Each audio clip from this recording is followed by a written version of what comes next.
Olá, sou o professor e oficial de justiça Marco e tenho a maior satisfação de estar com vocês novamente nesse nosso Papo Cabeça.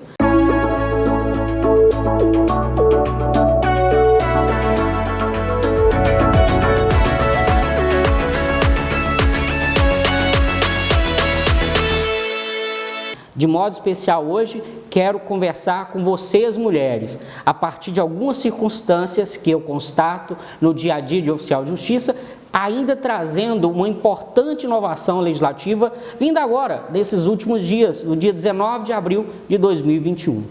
Pois bem, boa parte, se não a maioria das diligências que tenho que cumprir no meu ofício, dizem respeito à pensão de alimentos ou investigação de paternidade.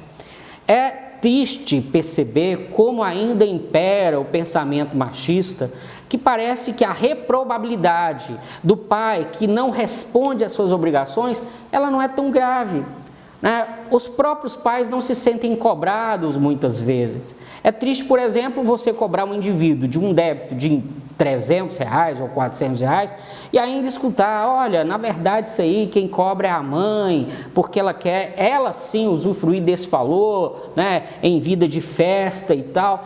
Gente, como se não tivesse noção do que é duro, de como é custoso a educação de uma criança, né? O que são R$300, R$400 para a educação de uma criança, né? Enfim, então isso a gente percebe muito. E também o que a gente constata é que muitas vezes essa ação de pensão de alimentos não tem êxito porque não se tem o interesse do pai, né? Então isso é o básico, a mãe que vai ajuizar a ação, ela tem que ter o endereço do pai, e se não tem o endereço do pai, né, o que vai se buscar é buscar a satisfação dessa prestação de alimentos através de outro vínculo de parentesco, o que é mais custoso possível, porque obviamente a gente não pode deixar a criança sem assistência. Mas uma coisa é você saber que a justiça determinou que o pai responda por suas obrigações. Outra coisa é deixar que essa obrigação recaia sobre os avós. Triste, mas é um dos recursos que temos, afinal de contas, o Estatuto da Criança e do Adolescente e a Constituição determinam que a criança deve ser tratada de caráter prioritário. Pois bem, além dessa questão da pensão de alimentos, né, como é que acontece? O indivíduo ele foi obrigado a pagar por determinação judicial, ficou inadimplente. Não é o único procedimento, mas o procedimento mais comum é o procedimento da prisão. O indivíduo é citado, daí a importância de se saber o endereço do pai. O indivíduo é citado, o oficial de justiça, via de regra, vai até a residência desse indivíduo, levando a citação que diz, olha, ou você paga o que deve no prazo de 3 dias, ou será expedido um mandado de prisão em seu desfavor, né? Então, essa é o modelo da citação desse procedimento da cobrança de pensão alimentícia. Beleza. Agora também tem uma questão ainda pior, que é quando o pai não reconhece a paternidade. Aí nós temos a Lei 8.560 de 1992. É uma lei pequena, né? Se porventura você sabe de alguém que vive uma situação dessa, vale a pena ler. Lei 8.560 de 1992. O reconhecimento da paternidade é um direito fundamental. É algo que diz respeito à própria integridade da criança.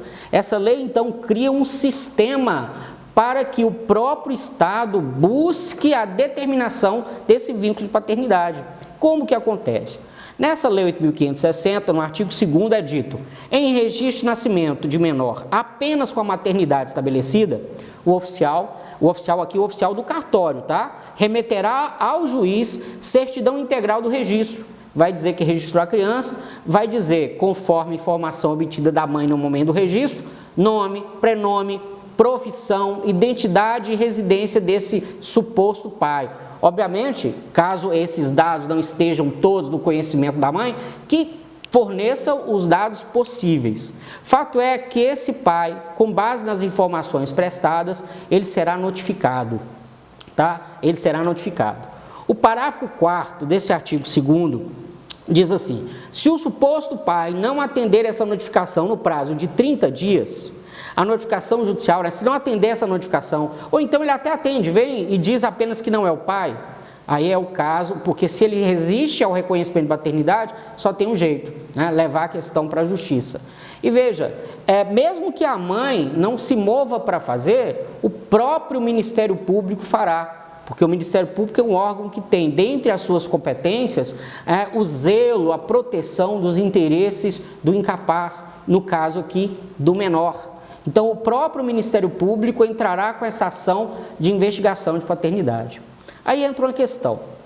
Obviamente que na ação de investigação de paternidade, a mãe vai trazer todos os elementos de prova que sejam possíveis e hábeis para provar esse vínculo. Vai, por exemplo, narrar como aconteceu a relação entre eles, como se conheceram, e provar para o juiz, ou pelo menos demonstrar que há entre eles uma relação que provavelmente a paternidade surgiu dali.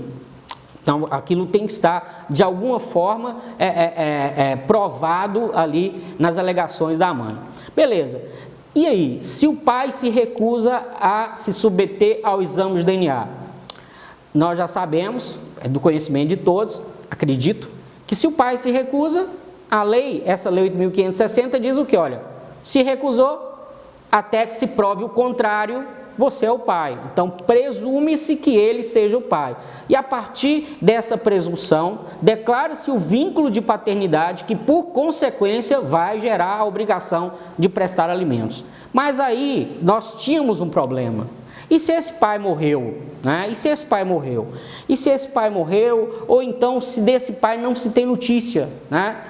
Muitas vezes se ouviu no passado de pessoas bastante abastadas, que morriam deixando um patrimônio considerável, demonstravam até a vontade de serem cremados para não deixar material genético.